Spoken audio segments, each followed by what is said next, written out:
Midway will rock your house with these hot new games.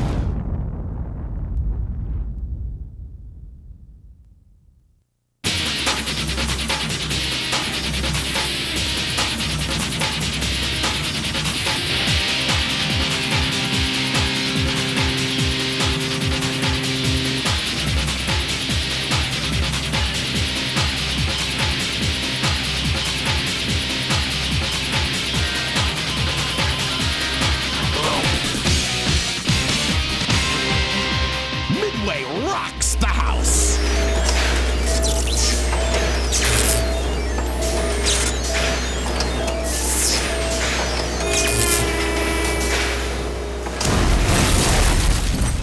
Top Gear Rally. Riv it up. Floor it. Choose from 4 high-performance game modes and 9 road-ripping cars. We've got 5 intense tracks. We'll even let you customize your car's appearance. See all the hard racing action with multiple camera views. Race a friend in ever-changing weather conditions. Crisp, eye-bugging 3D graphics make you feel like you're right there tearing up the track. Enjoy off-road rally excitement. Race to win! Top Gear Rally on Nintendo 64. Now available at Toys R Us.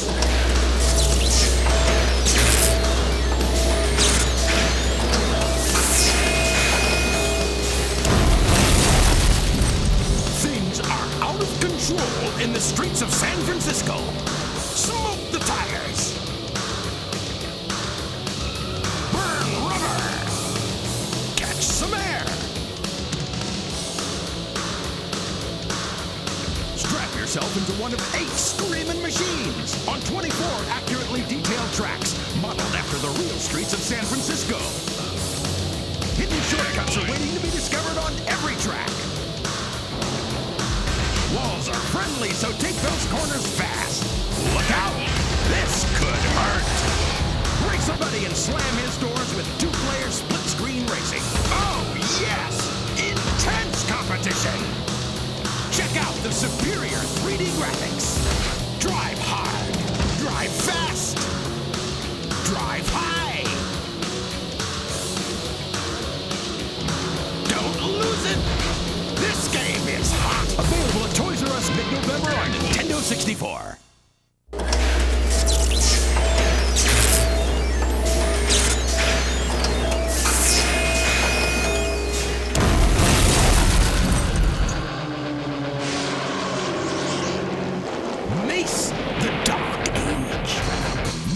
Lifelike characters make moves you won't believe. Like nasty combos. Battle in interactive, multi-level arenas. Choose from 16 selectable characters. And when you think you're ready, confront 2 amazing bosses. Deep within Mace, you'll find 6 hidden characters. Check out Mace's astonishing 3D graphics. 3D character movement. Throwable objects. Powerful counterattacks. And incredible moves. Mace on Nintendo 64. Available now at Toys R Us.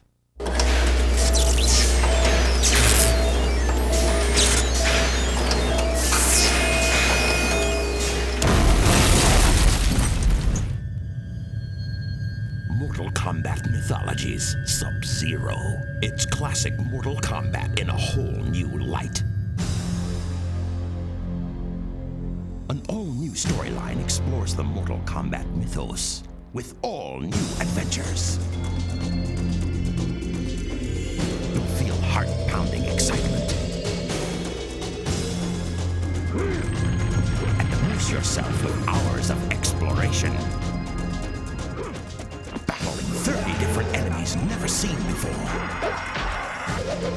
Texture-mapped 3D backgrounds. Explore 8 new worlds. Never, sorcerer. Digitized actors.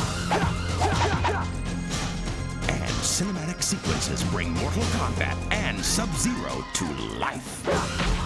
Available now at Toys R Us on Sony PlayStation and coming in December on Nintendo 64.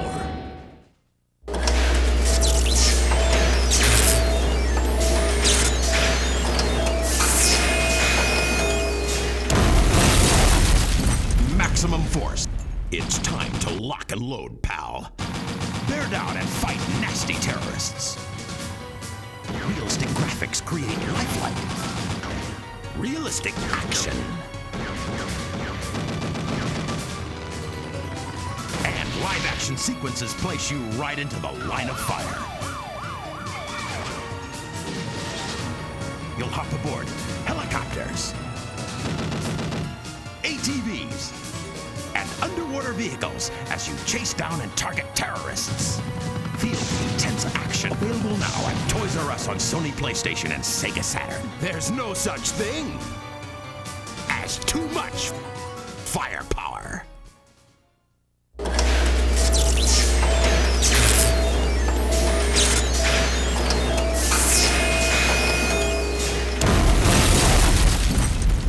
NBA Fast Break 98. Fast Break 98 is a state-of-the-art 5-on-5 simulation with all the rules and characteristics of real NBA basketball.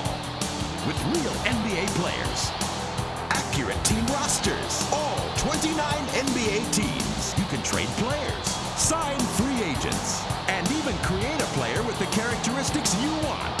Fast Break 98 includes 8-player support, so you can play with up to 7 friends. Hook shots, three-pointers, alley-oops, and fast breaks. Available now at Toys R Us on Sony PlayStation.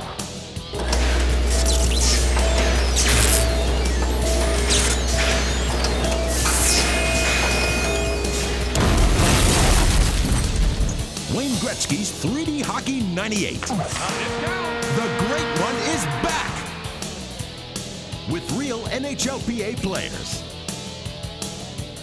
real NHL teams, and updated team rosters. You can even make your own player trades. We've incorporated Wayne's own strategies and skating moves into the game. Tear up the ice with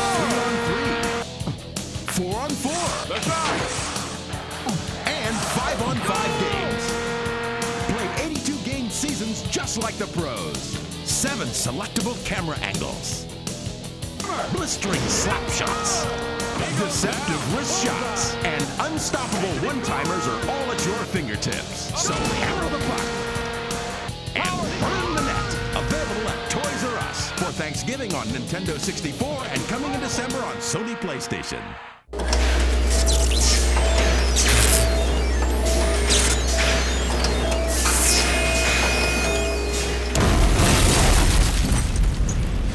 Pandemonium 2. A dynamic freestyle 3D camera follows the twisting and turning action through 19 incredible levels. Take on 4 huge bosses.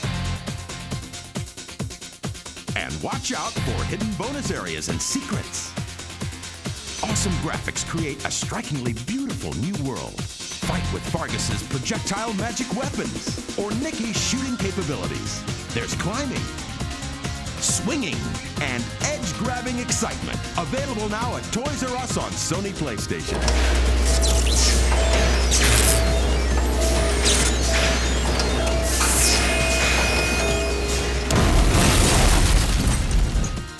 Rampage World Tour. Lizzie, George, and Ralph are back. You've got 130 levels of smash 'em up fun.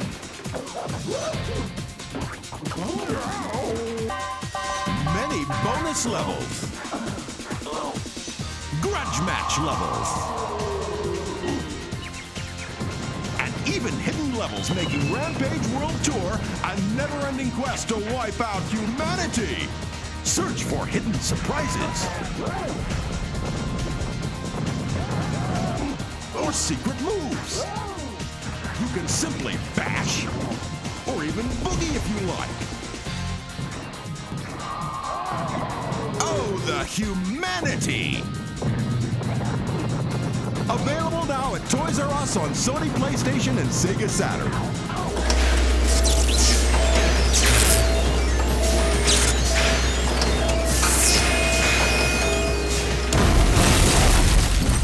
Gex, enter the gecko. Stunning graphics. And an all-new 360-degree free-roaming camera displays brilliantly detailed 3D levels. And 3,400 frames of fluid character animation. Discover environmental secrets that unlock hidden areas. Gex is produced with over 125 unique moves. Comedian Dana Gould provides the voice and personality of Gex with celebrity impressions and funny one-liners. Available at Toys R Us in January on Sony PlayStation.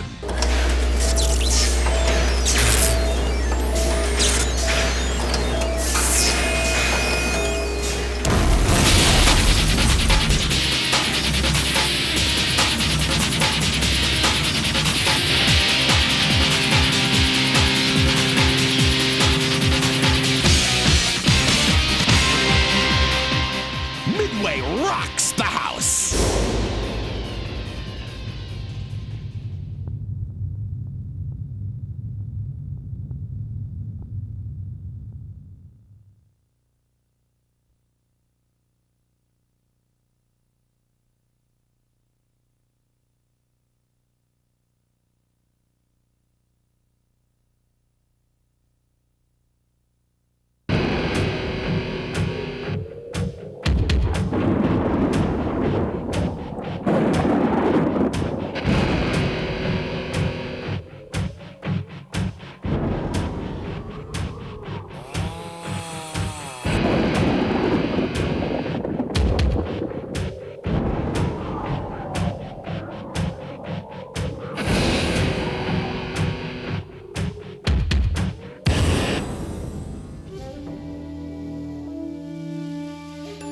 I did a lot of reading on different history, Japanese history, Chinese history, and the mythologies of Asia. But I read a particular book that sort of detailed the history of the ninja from China, which is new to me. I mean, ninja is a Japanese word, ninjas are Japanese. But I learned that there's this group of Chinese sort of ninjas that claim to be the originator of sort of the assassin thief in Asia. And they call themselves the Lin Kuei. And we learn in mythologies that Sub-Zero is not a ninja, doesn't like being called a ninja, he's a Lin Kuei warrior. Let's get something straight. I am not a ninja, I am Lin Kuei. Scorpion was a ninja. We chose Sub-Zero as a center point for the first Mythologies game because of all the different characters, he alone has sort of the most mysterious backstory. His history with Scorpion is talked about a lot, and we sort of vaguely started that story in the first Mortal Kombat game and built upon it in the subsequent games. And what we are attempting to do in this game is go back to his history and sort of explain and show how he became who he is and how his life sort of led up to the first Mortal Kombat tournament.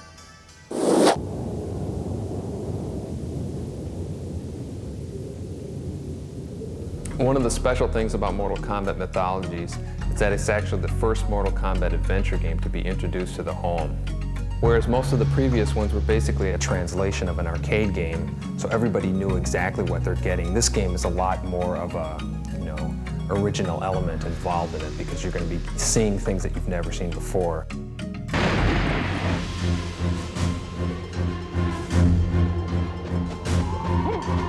In a regular Mortal Kombat game, you're fighting one-on-one with a different person in one room.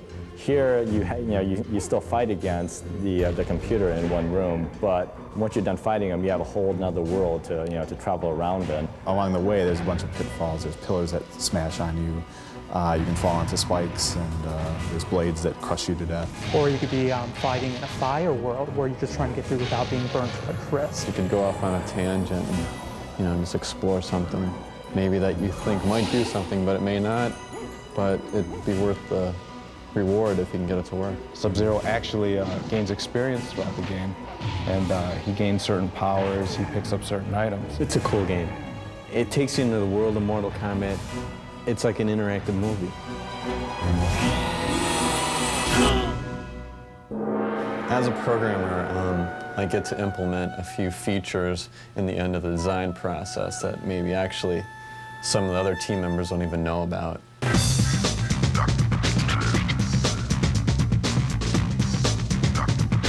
The Mortal Kombat Mythologies team in Chicago consisted of seven of us sort of on the main team, and also including Dan Forden, who did our sounds.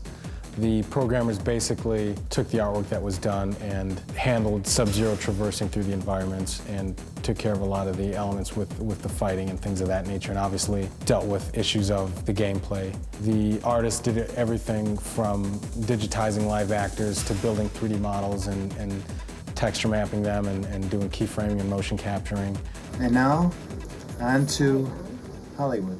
Alert the keepers and send a full garrison to intercept. Make sure that he does not cross the bridge. The keepers?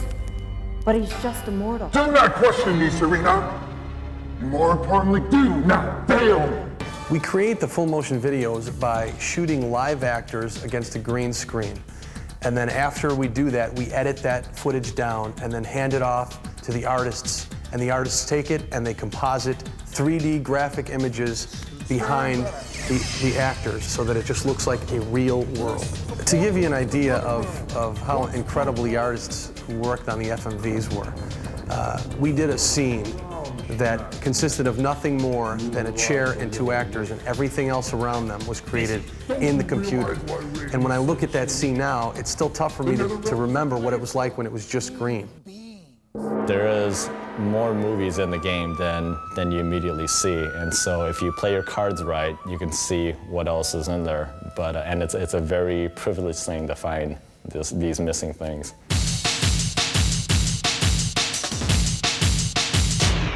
The object of the game is you need to go through these different worlds searching for the amulet. Basically, each world has a god that you have to fight to be able to get to the next world. I think in playing the game, it's kind of easy to just sort of jump over enemies and blow right through it. But it's pretty important that you do a lot of fighting, especially early on. First off, to get used to the controls. Second, because through fighting you collect experience points, and experience points, when gained, are what sort of give you your new powers. I'm going to show you the first wave or two of the game. Okay, so in the very beginning, you're basically breaking into a Shaolin temple to retrieve a map. And this is your first mission in the game. One thing you want to do is be very careful when you're running into rooms, because there could be a monk right behind a door. Okay, next up is the outside balcony. Best thing to do is jump on the wall and then just very lightly tap to the right, and you'll jump straight down, hit a canopy, and land safely.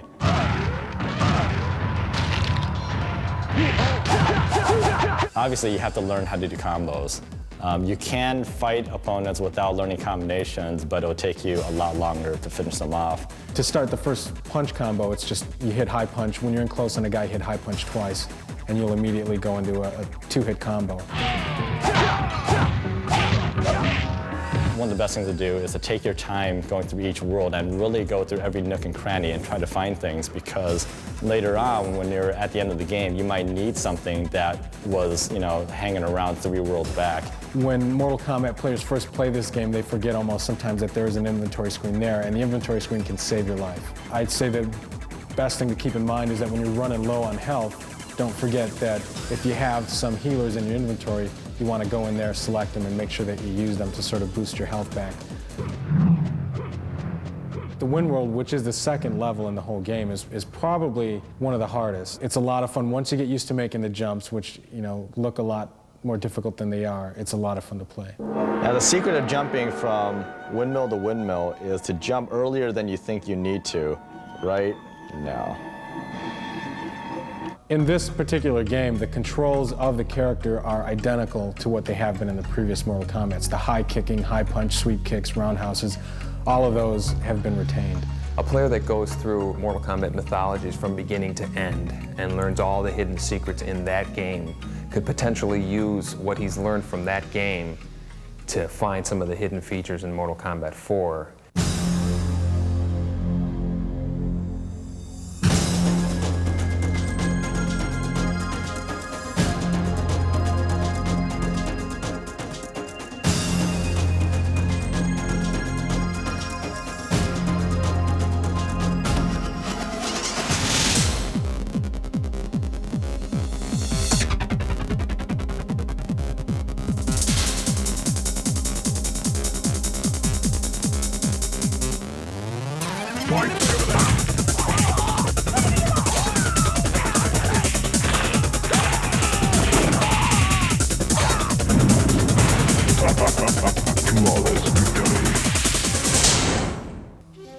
think a lot more things are going to become clear in the Mortal Kombat universe when people play Mythologies, and I think after they've played Mythologies and then they see Mortal Kombat 4, these characters will have a lot more purpose. There's so many different characters, and there's so many different stories and twists. And Liu Kang has a history, Raiden has a history, Sonya has a history, Kano does. They all sort of have their own mythologies that we could dip into and explore a little bit more. And so in that sense, the door is wide open.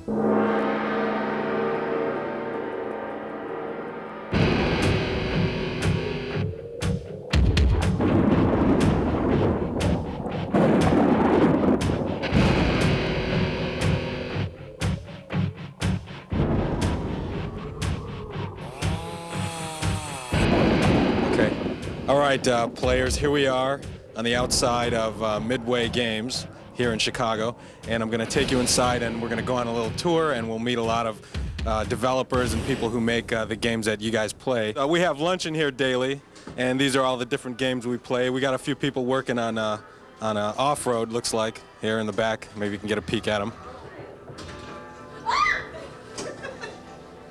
Boo. Now we're going to wander over into our office area. Here we're actually editing the video you're watching. How you doing, Chris? There's myself on the screen there. Chris is doing the editing on the video that you're watching as I speak. Here we go. This beat up, tattered looking studio is where we've shot all of the digitizing for the Mortal Kombat games. Ladies and gentlemen, this is the most secret code I could ever give anybody, and it's the code to our motion capture studio. So we're gonna have to change it after this. It's 2-4 at the same time, then it's 3. Look at that. So next time you guys break into Midway, you know how to get in our motion capture studio. You know, when you work in computers, everything's got to be clean and pristine. You can't be slobs about anything. When you see guys jump flipping and doing somersaults in Mortal Kombat, they do it off this trampoline. And the reason why we use it is because, you know, a lot of times you got a motion capture guys jumping, so we get them jumping on his trampolines. And we actually have trouble guys, you know, banging their head on the ceiling. That light's out there because somebody whacked it real good. Somebody's in there. Here we go. Door was open. Here's our costume room. This is where, whenever we costume anybody, we kind of bring them over here. We've got, here you see Scorpion's costume. Here we've got Shinnok's costume. And what else do we have here? Here's Raiden's. This is cool. Scorpion's mask. Now we're kind of making our way into the catacombs. And as you can see, it says here, closed door means please do not disturb. But, see, there's a little crack here. So I'm assuming that the door's not closed. So we're going to go in, and this is Ed Boon's office. So here we go.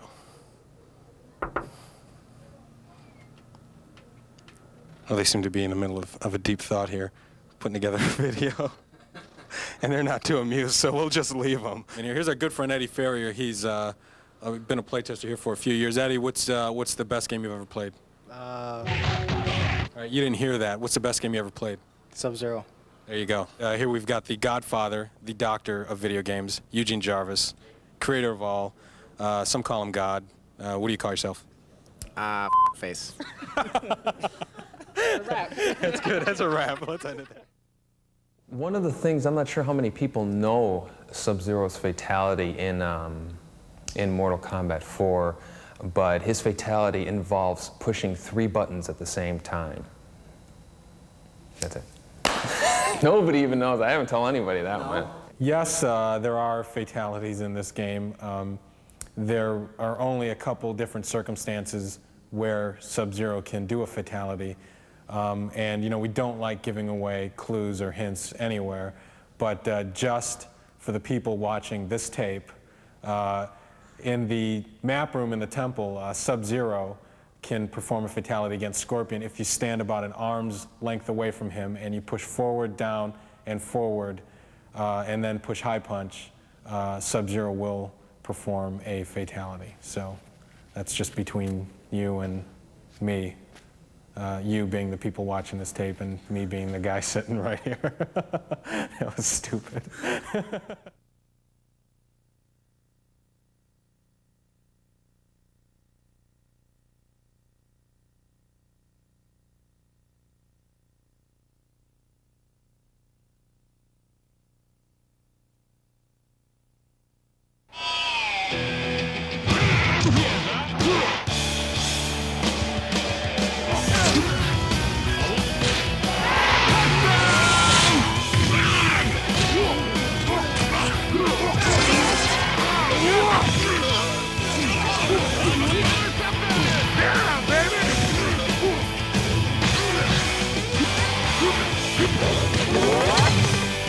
Huh!